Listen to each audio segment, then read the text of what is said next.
Neurologist डॉक्टरकडे कोणत्या आजाराच्या पेशंटनी खरोखर जाणं गरजेचं आहे? मी सगळ्यांना सांगू इच्छितो, बऱ्याच वेळा खूप कन्फ्युजन आहे की न्यूरोलॉजिस्ट पेशंट कुठल्या न्यूरोलॉजिस्टच्या पेशंटकडे जावे. तर डोकेदुखी, चक्कर, फीट, थरथरणे, हात थरथरणे, त्याला आपण पार्किन्सन म्हणतो. ॲबनॉर्मल मुवमेंट, त्याला कोरिया डिस्टोनिया म्हणतो. मेंदूतील ताप, त्यानंतर इपिलेप्सी, लकवा या पेशंटनी मेंदूच्या डॉक्टरकडे जाणे गरजेचे आहे. बऱ्याच वेळा स्नायूचे आजार असतात, खाली बसलेलं उठता येत नाही, पण ते पेशंट बऱ्याच वेळा दुसऱ्या डॉक्टरकडे जातात. तर स्नायूचे आजार, नसाचे आजार, बऱ्याच वेळा नसाच्या आजारामध्ये पायाला मुंग्या येतात, पायातून शक्ती कमी होते.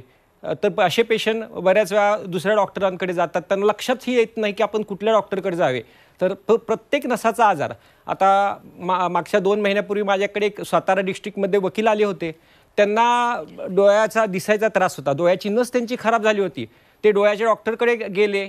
डोळ्याच्या डॉक्टरने सांगितलं डोळ्यात काही नाही, पण त्यांना लक्षात आलं नाही की डोळ्याची नस खराब होती, तर आपण मेंदूच्या डॉक्टरकडे जावे. तर कुठलीही नस खराब झाली असता, स्नायूचे आजार आले असता, मेंदूचे रिलेटेड जे आजार आहेत ते प्रत्येकाने अर्जंटली न्यूरोलॉजिस्टकडे जाणे गरजेचे असते अशा पेशंटनी.